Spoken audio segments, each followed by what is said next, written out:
The day she walked into the house with that calm, distant look in her eyes, I knew something had shifted, something deeper than just a promotion or a title.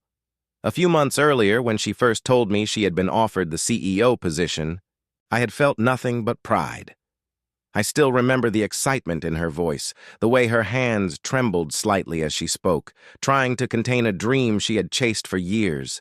I celebrated her success like it was my own, because in many ways, it was.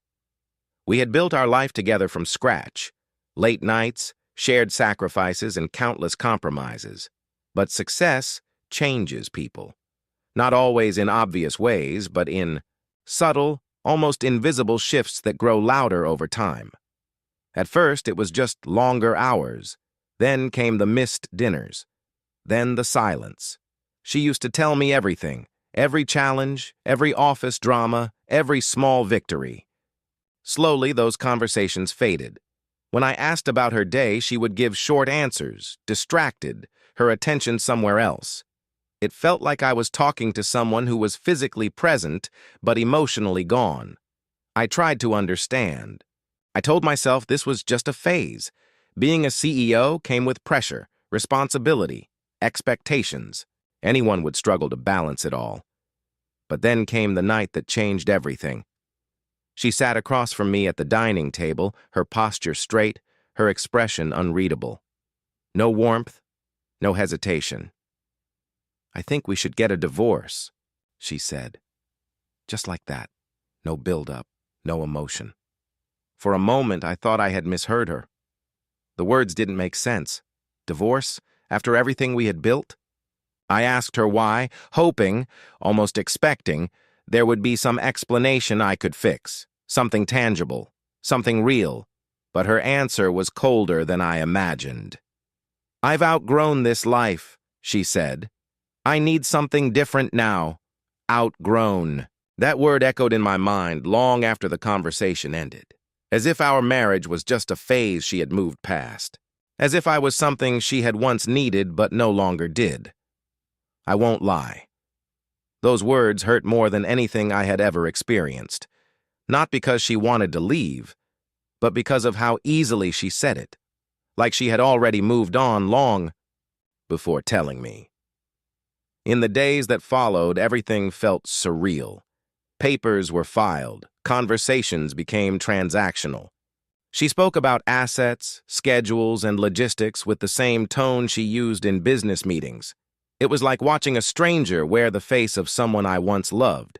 But what she didn't realize was that while she was busy building her empire, I had been quietly building something of my own. Years ago, before her promotion, I had started investing. Small at first, careful decisions, long-term plans. I never talked about it much, not because I was hiding it, but because it wasn't something I needed validation for. It was just something I believed in. Over time, those investments grew. Then expanded. Then turned into opportunities I couldn't ignore. While she was climbing the corporate ladder, I was creating my own path, one that didn't rely on titles or positions. By the time she asked for the divorce, my life was already changing in ways she hadn't noticed, and I didn't tell her, not out of spite, not out of revenge. But because I had learned something important. Some people only see your value when it benefits them. The day we finalized everything, she walked into the room with the same confidence she had carried for months. Polished, composed, certain. She believed she was walking away from something small. She had no idea what was coming.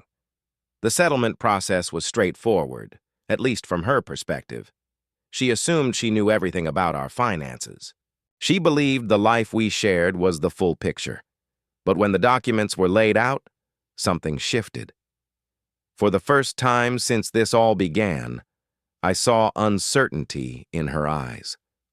Not panic, not fear, just confusion.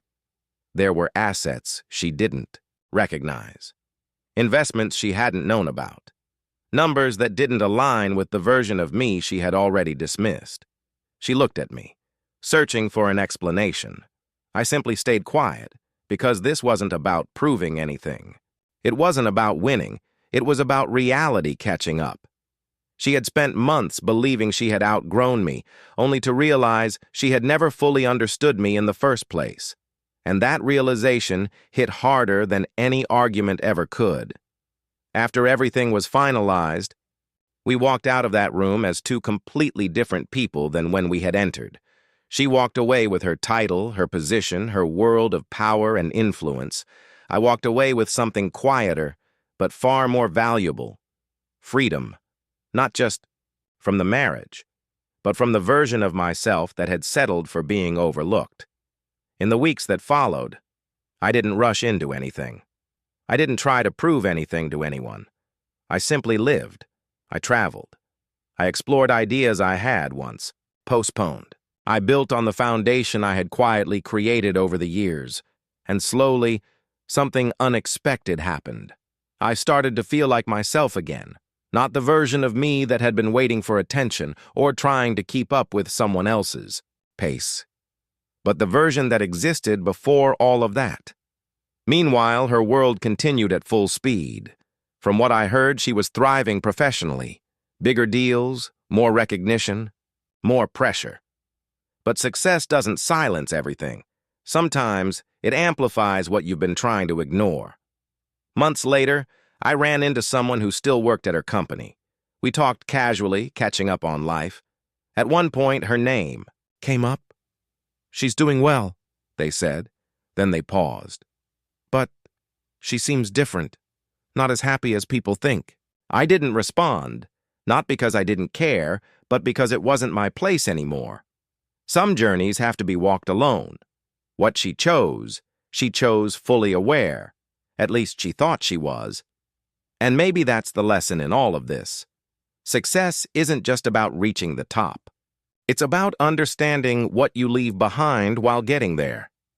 Because sometimes, in the pursuit of becoming more, people lose sight of what already mattered, and by the time they realize it, it's too late.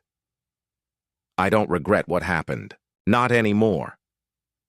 At one point, I thought losing her would break me, that the life we built was something I couldn't replace.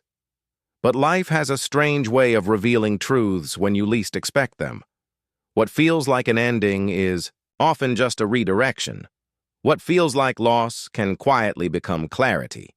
She believed she was stepping into something better. Maybe she was, but so was I. The difference is, I didn't have to leave everything behind to find it, and that's something she never saw coming.